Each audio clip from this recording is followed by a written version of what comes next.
Discovery of the Massacre, the U.S. Prometheus glided through the void between stars, its sleek hull reflecting the distant light of the Kepler 186 system.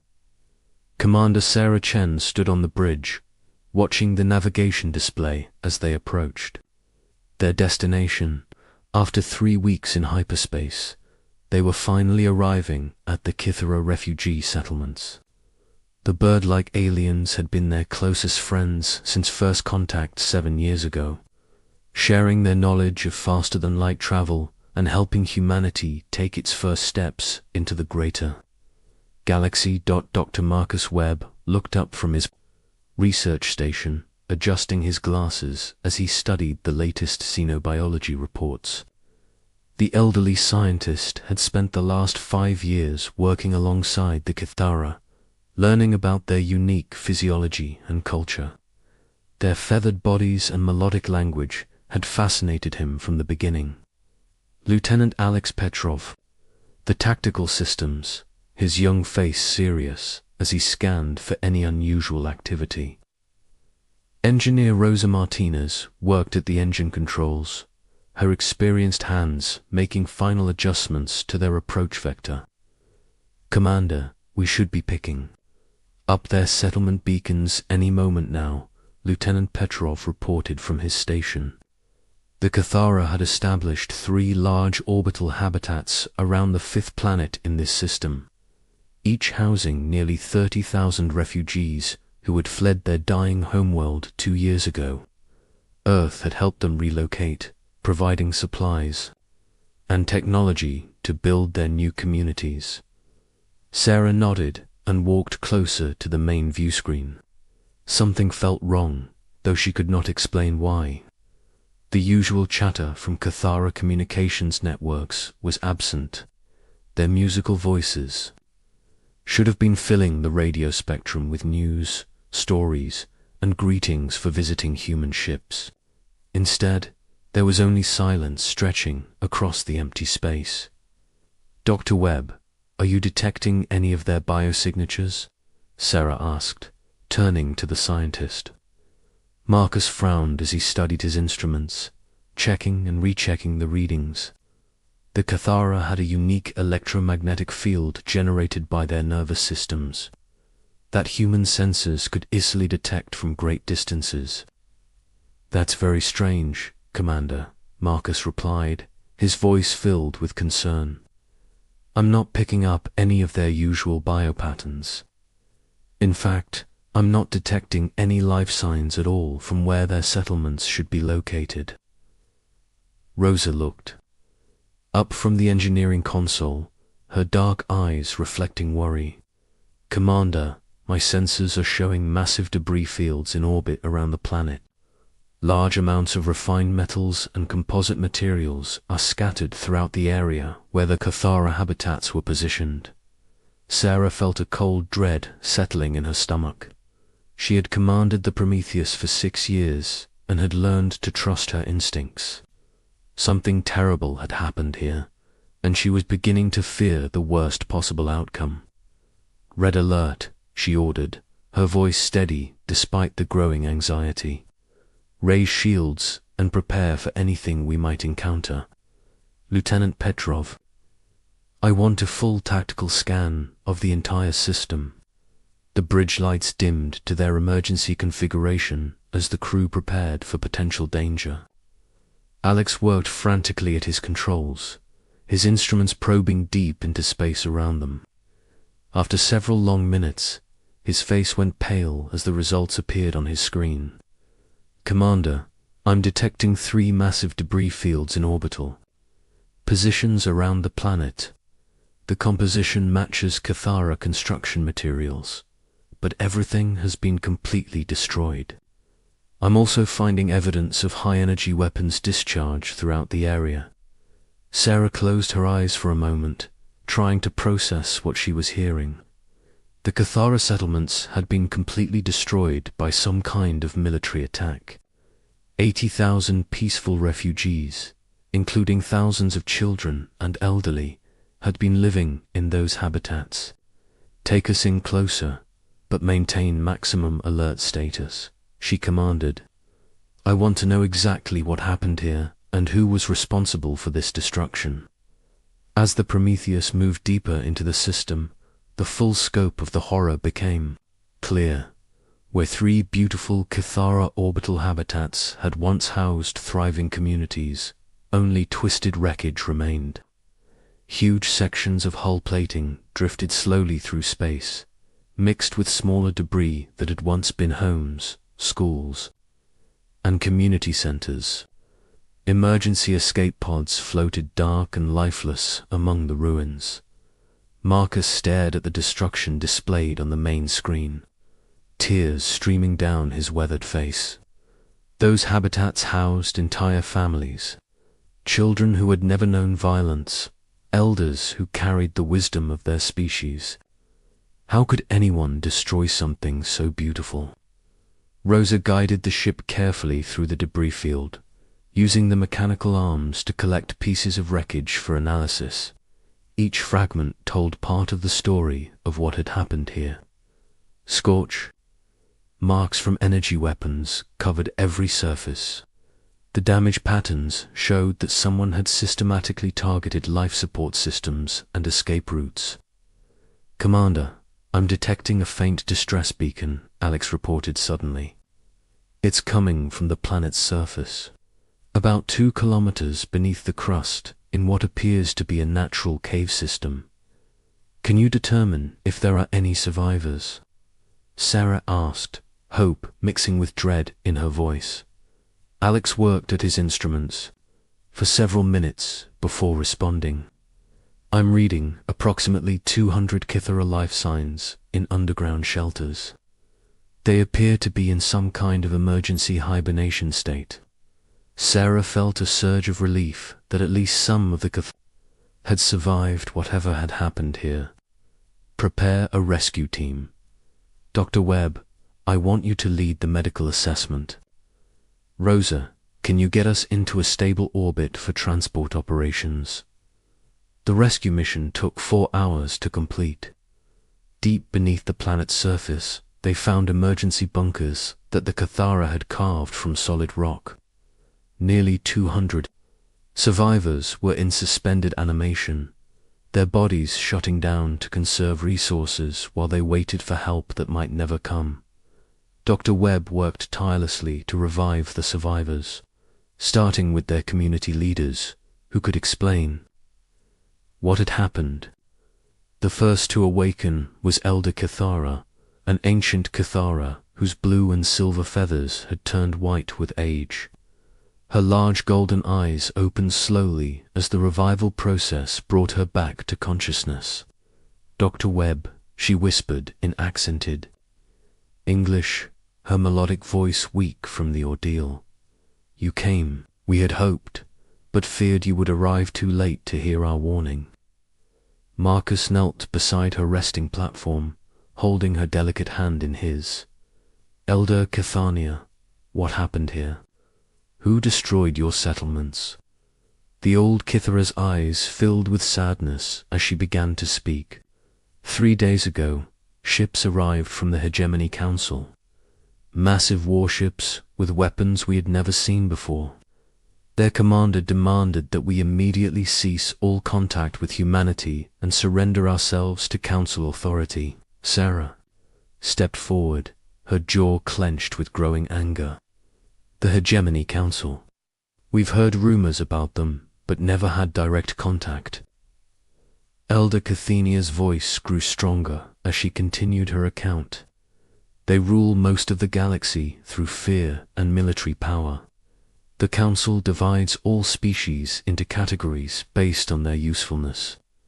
Advanced warrior races, like the Vorth, serve as enforcers. Species they consider primitive become slaves or are eliminated entirely. What did they want from you? Dr. Webb asked gently. They said our friendship with humanity violated their laws. Humans were classified as a dangerous species that should not be allowed to develop space travel. We were ordered to choose between abandoning our human friends or facing complete destruction. Marcus felt sick as he began to understand what had happened. You refused to betray us. The elder's feathers ruffled with pride, despite her weakness. The Cathara have never broken a friendship once given. We told the council that humans had shown us nothing but kindness and respect. Your people helped us escape our dying world and build new homes among the stars. We would never repay such generosity with betrayal. Sarah's hands clenched into fists as rage built inside her. So they murdered your people because you wouldn't abandon us. The council commander laughed when we refused their demands. Elder, Cathania continued, her voice breaking with emotion. He said that our loyalty to humans proved exactly why your species was dangerous. Races that helped each other instead of competing for council favor threatened their control over the galaxy. The old Cathara struggled to sit up, urgency filling her voice. Commander Chen, you must warn your people. The council fleet that destroyed our settlements is heading toward Earth. They plan to eliminate humanity before you can become a threat to their power. Rosa had been monitoring communications during the rescue operation. Commander, I'm picking up a data burst from one of the destroyed habitats. It appears to be a final message that was programmed to transmit when human ships arrived. Put it through, Sarah ordered. The main screen filled with the image of Elder Cathania as she had been 3 days ago. Her feathers still bright with health and her eyes clear with purpose. The recording had been made just before the council attack began. To our human friends who may find this message, the elder's recorded voice began. If you are seeing this, then our settlements have been destroyed and most of our people are dead. We chose to die rather than betray the friendship you showed us when we had nothing to offer in return. The recording showed views of the beautiful Cathara habitats as they had been before the attack. Children played in gardens filled with plants. From their homeworld, artisans created beautiful sculptures and music. Scientists worked alongside human researchers on projects that would benefit both species. The Hegemony Council fears what humanity represents, the elder continued. For 1,000 years, they have ruled through division and competition. Species fight each other for council approval, never uniting against their oppressors. But humans are different. You form alliances based on friendship rather than fear. You share knowledge freely rather than hoarding it for advantage. The scene changed to show the first council warships appearing in the system. Massive vessels bristling with weapons, their dark hulls marked with the symbols of hegemony authority. They have given us 1 hour to decide between abandoning our human friends or facing destruction. We have already made our choice. The Cathara will not purchase their lives with treachery. The recording ended with Elder Cathania looking directly into the camera, her golden eyes blazing with determination. Tell your people that our deaths must not be meaningless. The council will come for Earth next, believing they can frighten humanity into submission as they have frightened so many others. They do not understand that humans cannot be broken by fear when fighting for something they believe in. Sarah stood in silence as the message ended, her mind racing with the implications. The Cathara had died because they refused to betray their friendship with humanity. Their sacrifice had given Earth time to prepare for the coming war. Set course for Earth, maximum speed, she commanded. Send an encrypted message to Fleet Command. Tell them we have a code black emergency and that humanity is about to face its greatest challenge. As the Prometheus jumped to hyperspace, Sarah made a silent promise to the dead Cathara. Their sacrifice would not be forgotten. Earth would respond to this genocide with everything they had, and the Council would learn that humanity never abandoned its friends and never forgave the murder of innocents. The war was coming, and humanity would be ready.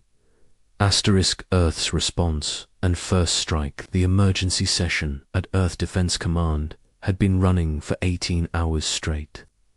Admiral Victoria Kane sat at the head of the conference table, her steel-grey hair pulled back severely as she studied tactical reports from across human space.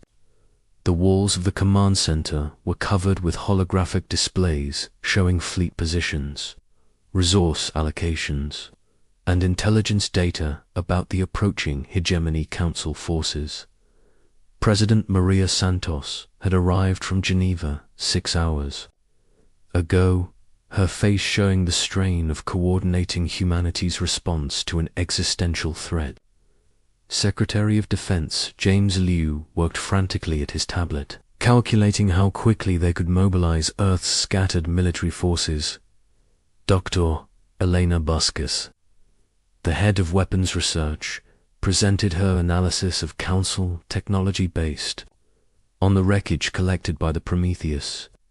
The energy signatures from their weapons are unlike anything we've encountered, Dr. Vasquez explained, highlighting key data on the main display.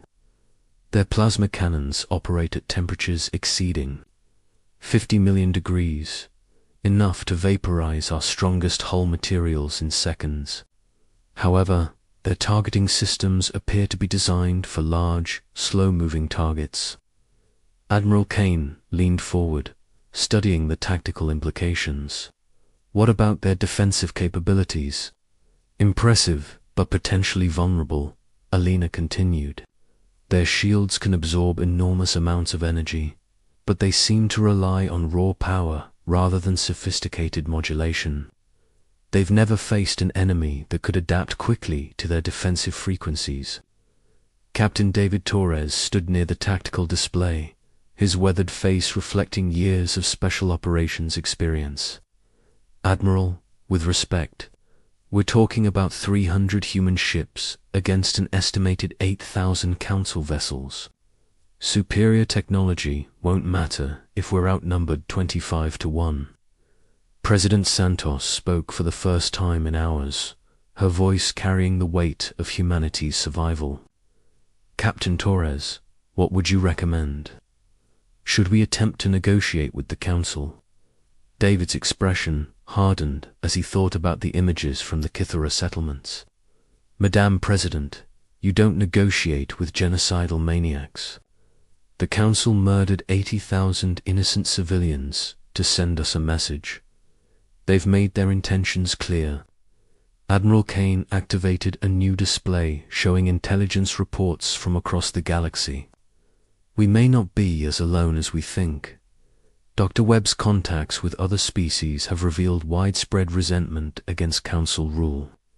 The Andromedans have been fighting Council tax collectors for decades. The Centauri free traders refuse to follow shipping regulations. There are dozens of species that would love to see the Council weakened. But will they fight alongside us? Secretary Liu asked. It's one thing to resist Council policies, another to openly declare war against them. Alina Vasquez had been working on her tablet during the discussion. I may have a solution to our numerical disadvantage. Our asteroid mining operations use focused gravity beams to break apart large rocks. With some modifications, those same systems could be weaponized. Admiral Kane looked interested. Explain. We have over 2,000 mining platforms throughout the solar system, Alina continued, her excitement growing. Each one has the power to fracture objects the size of small moons. If we could coordinate their targeting systems, we could create a defensive network that extends far beyond Earth's orbit. Captain Torres studied the mining platform locations on the display. That's brilliant, but how do we get Council forces within range of essentially stationary targets? President Santos smiled for the first time since the crisis began. We make them come to us. The Council expects us to scatter and hide like every other species they've threatened. Instead, we consolidate our forces around Earth and dare them to attack our homeworld directly. Admiral Kane began outlining their strategy. We'll position our fastest ships at the edge of the solar system to provide early warning. When the Council fleet arrives, they'll see what appears to be a desperate last stand around Earth. Their arrogance will drive them to finish us quickly with a direct assault. Meanwhile, our mining platforms will be hidden among the asteroid belt, powered down and undetectable, Alina added. When the Council fleet moves into the inner system, we'll have them surrounded without their knowledge. Secretary Liu raised a concern. What about civilian evacuations? We can't risk Earth's population on a single battle. We evacuate no one.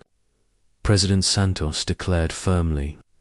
If we lose this fight, there won't be anywhere in the galaxy for humans to hide. We make our stand here, and we make it count. 2 weeks later, the hastily assembled human fleet took position throughout the solar system. Admiral Kane commanded from the UES Defiance, humanity's newest and most advanced warship. Captain Torres led the stealth squadron aboard the UES Shadow, equipped with experimental cloaking technology.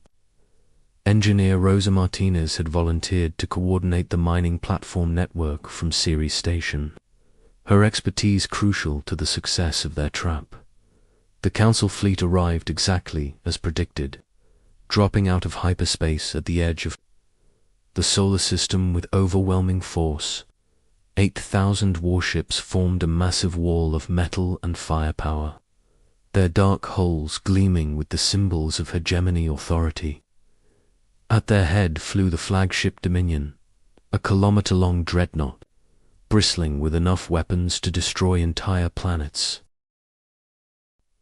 Commander Vorthak Krenel stood on the bridge of the Dominion, his reptilian features twisted with contempt as he observed the human defensive positions.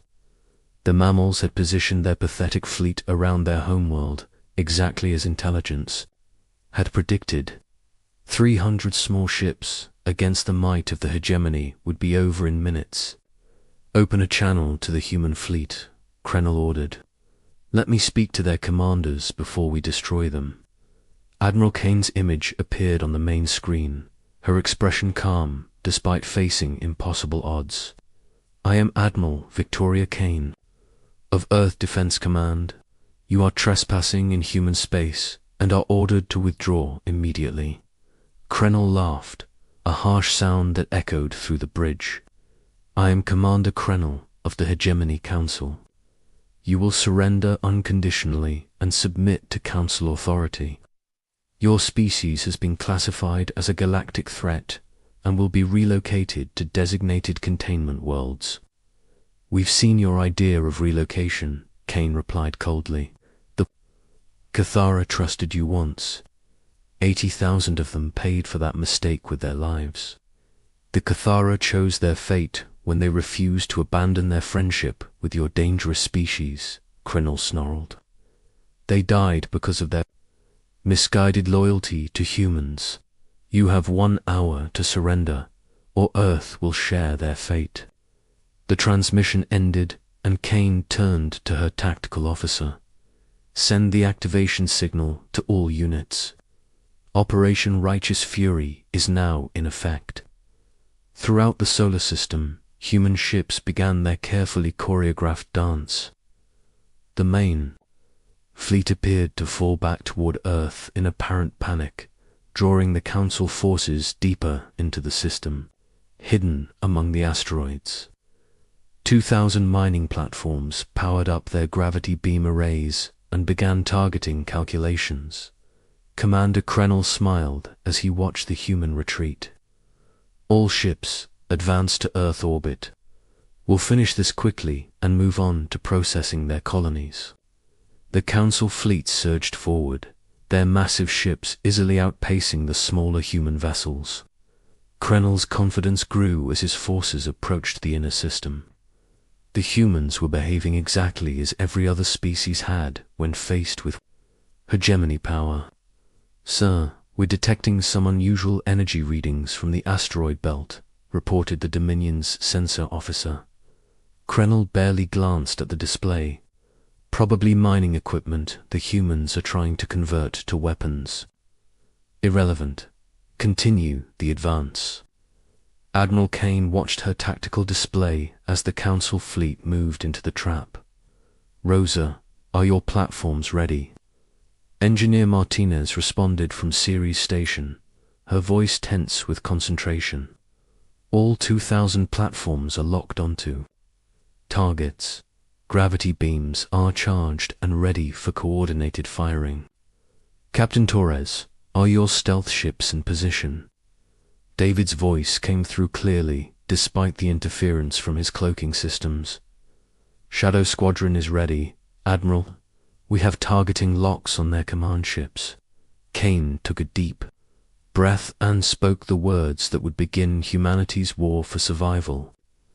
All units, execute Operation Righteous Fury. Show them what happens when you murder our friends. The asteroid belt erupted with invisible death as 2,000 gravity beam arrays fired simultaneously. Focused beams of gravitational force, each powerful enough to shatter small moons, converged on the Council fleet from every direction. The effect was devastating and immediate. Council warships that had withstood plasma fire and energy.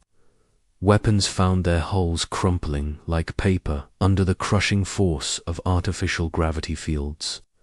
Massive dreadnoughts twisted apart as opposing gravity beams tore them in different directions. Smaller vessels simply imploded as their structural integrity failed completely. Commander Krenel stared in shock as his seemingly invincible fleet disintegrated around him. What is this? What kind of weapons are they using? His tactical officer's voice shook with disbelief. Sir, they're using mining equipment. Civilian. Industrial machinery converted to weapons. It's impossible. Nothing is impossible. Kane's voice cut through their communications. You made the mistake of underestimating a species that turns tools into weapons when we need to defend our friends. Captain Torres led Shadow Squadron out of concealment, their stealth ships materializing behind the surviving Council vessels. Human torpedoes, guided by artificial intelligence systems, sought out the weakest points in enemy armor and delivered precisely targeted explosions that crippled ship after ship. The battle lasted only 30 minutes, but when it ended, the Council's invasion fleet had been completely destroyed. Of 8,000 warships, fewer than 200 escaped to hyperspace. The Dominion itself drifted powerless, its engines destroyed and life support failing. Admiral Kane opened a channel to the crippled flagship. Commander Krenel, this is Admiral Kane. Your invasion has failed, and your fleet is destroyed. You have a choice now. You can die with your ship, or you can carry a message back to your Council. Krenel's image appeared on screen, his reptilian features twisted with rage and humiliation. What message, human?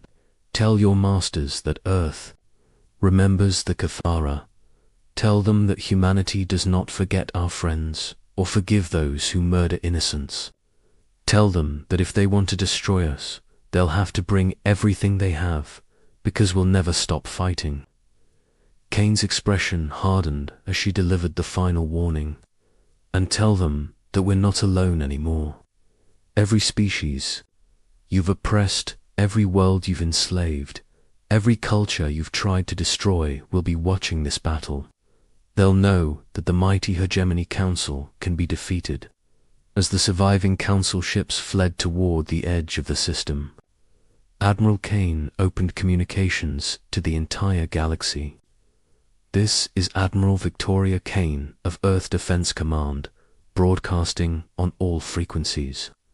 Today, humanity struck back against genocide and tyranny. The Hegemony Council came to our homeworld with 8,000 ships, believing they could frighten us into submission. The transmission was picked up by species across the galaxy. carried by communication networks that the Council could not control. They were wrong. We destroyed their fleet and sent the survivors home with a message. No species should have to live in fear of Council oppression. No culture should be forced to abandon their friends to satisfy the demands of tyrants. On worlds throughout the galaxy, oppressed species looked up at the stars with new hope. The humans had done the impossible. They had faced the full might of the hegemony and emerged victorious. Dr. Elena Vasquez worked with communication specialists to ensure the message reached every corner of known space. The age of hegemony rule is ending. Humanity calls upon all free species to stand together against tyranny. We will not abandon those who stand with us, just as we will never forget those who were murdered for refusing to abandon us. The war was far from over, but humanity had struck the first blow. For freedom, the Council would return with greater numbers and more advanced weapons, but they would face a galaxy that was no longer afraid. The Cathara had died to preserve their friendship with humanity, and their sacrifice had lit a fire that would burn across the stars until every species was free to choose their own destiny. Admiral Kane stood on the bridge of the Defiance, watching the stars and thinking about the battles to come. The Council had awakened